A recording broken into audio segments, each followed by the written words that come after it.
走进鱼三馆，宛若时空交错。因为这一处客家望族陈氏古厝建于光绪10年，已经有100年历史。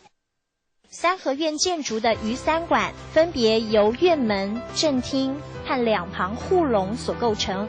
宫厅保留传统客人习俗，祖在厅，神在庙。开窑的历代祖先啊，以及渡台来台后的历代祖先啊。那每一个人的姓名呢，都写在上面哦。这个也可以说是客家他们注重这个祖先。鱼三馆元祖在清朝康熙末年，自广东饶平县渡船来台，因勤恳灌溉是当地的望族。清末陈有光开始营造鱼三馆，花了7年半才完成。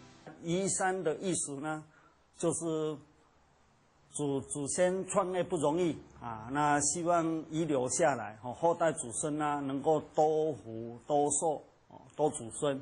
保留至今的鱼三馆不仅是台湾10大古宅之一，更是3级古迹。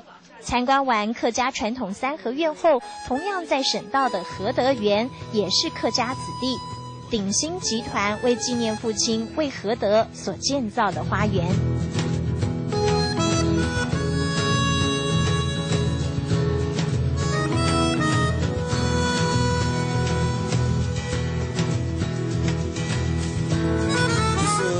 有成以后呢，回馈家乡就在永靖街的旁边这个热闹的地方盖他们的那个大楼以外呢，那旁边呢就是盖一个和德园。在这儿土生土长的魏家人，除了用心经营花园外，现在要重整小时候住的客家古厝，宣扬客家文化。走完一趟永靖客家之旅，再到5公里外的花园公路，这饱览争奇斗艳的花朵。漂亮的街坊哦！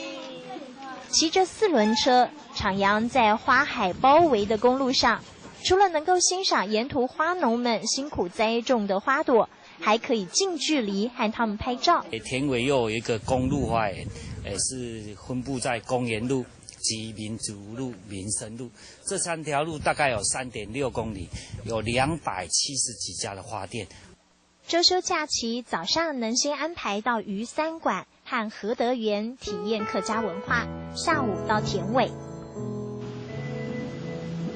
甚至有花农在自家土地布置成优雅庭院，让消费者能够尽情享受下午时光，静静回味这一天的行程。100年鱼三馆里祈求先祖神明庇佑，童年4轮车上饱览沿途花团锦簇，悠哉客庄游，轻松拥抱感动时刻。